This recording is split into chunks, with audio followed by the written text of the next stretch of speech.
In 2020, a brand new Mart figure went on sale in China. It sold 60,000 units in 1 second. Not 1 hour, 1 second.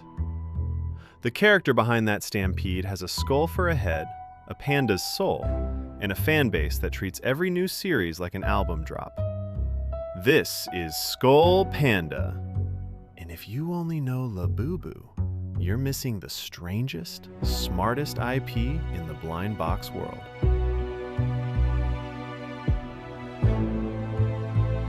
Every Mart mega hit starts with an artist, and Skullpanda's creator might be the most interesting of them all. An artist named Xiong Miao. She didn't come from the toy industry. She came from concept art, film, architecture, video games. In 2014, she founded her own studio, and in 2018, she sketched a character she called Skullpanda. A girl with a skull-white face, dark-rimmed eyes, somewhere between a gothic doll and a space traveler. But here's the thing. She didn't design Skullpanda as a product. She designed her as an alter ego, a freer, louder version of herself, with no limits. So when people ask what the artist behind Skullpanda actually looks like, the most honest answer is, she looks like Skullpanda. That's why the character stands for one idea Xiong Miao keeps coming back to: non-absoluteness. Nothing is only good or only bad, only cute or only creepy. Skullpanda lives exactly on that line. And that's the trick. Where Molly is childhood nostalgia and Labubu is chaotic fun, Skullpanda is the moody art student of the Mart universe. 2 years after that first sketch, Mart came knocking. In 2020, Skullpanda joined Mart and debuted with a series called Ancient Castle, 13 figures of pure gothic theater, a vampire, a gargoyle, a bloody rose, a phantom. It reads like the cast list of a horror opera. The launch broke expectations. 60,000 pieces gone in a single second. By 2023, Skullpanda was earning Mart over 1 billion yuan a year. In the first half of 2025 alone, the line brought in about 1.36 billion yuan, roughly $190 million. For a character most Western collectors still can't name, that's absurd. Here's what makes Skullpanda different from every other blind box line. The series aren't just themes, they're chapters. More than a dozen mainline series so far, and you can read them like an art course. Act 1, the Gothic Era. Ancient Castle and City of Night build a dark fairy tale world. Princesses, guardians, puppet singers under neon. Act 2, the Emotional Era. The Warmth series is 13 small scenes of everyday comfort. The day off, recall the past, the raining day. And the sound goes further. Every figure is a pure emotion. The grief, the ecstasy, the terror. The secret figure is called the Equilibrium, the emotional balance you only find, well, rarely. Whoever names these figures is a poet. Act 3, the Art Era. Ink Plum Blossom turns Skullpanda into classical Chinese ink painting. The moon, the bamboo, the snow.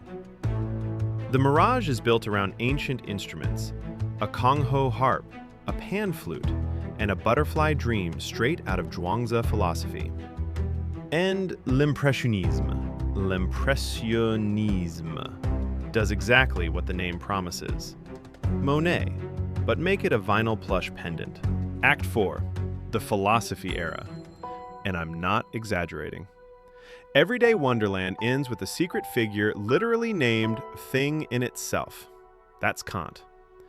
Image of Reality gives you the paradox, the duality in black and white, the onlooker, and the newest series, Petals in 4 Acts, is a full tragedy in figure form, from the budding fable to the crown in ashes. No other toy line is doing this. This is a sketchbook of one artist's worldview, sold $15 at a time.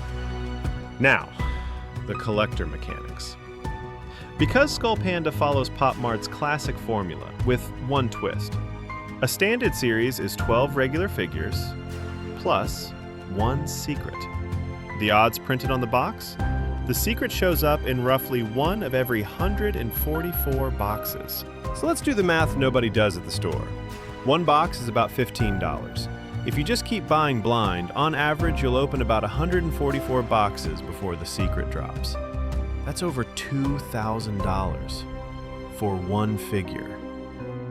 That's not a loot box. That's a mortgage payment. It's why secrets like the Plum Blossom or the Equilibrium resell for many times their retail price, and why smart collectors track exactly which figures they're missing, instead of buying blind. One more wrinkle. The holiday series Tell Me What You Want added a super secret on top of the regular secret, a figure called As I Wish, rarer than rare. Pop Mart knows exactly what it's doing to us. So, is Skullpanda worth collecting? If you want cute, Labubu is right there. But if you want the one blind box IP that rewards actually paying attention, the references, the naming, the way each series argues with the previous one, Skullpanda is the deepest game in the store. Start with whichever era matches your mood: gothic, emotional, art, or philosophy. My question for the comments: which secret would you chase? The Plum Blossom, the Equilibrium, or Kant's Thing in Itself? And if you're the kind of collector who wants to know exactly what you own, what you're missing, and what your real odds are, we're building an app for that. It's called BoxDex. The waitlist is open. Link in the description. See you at the next drop.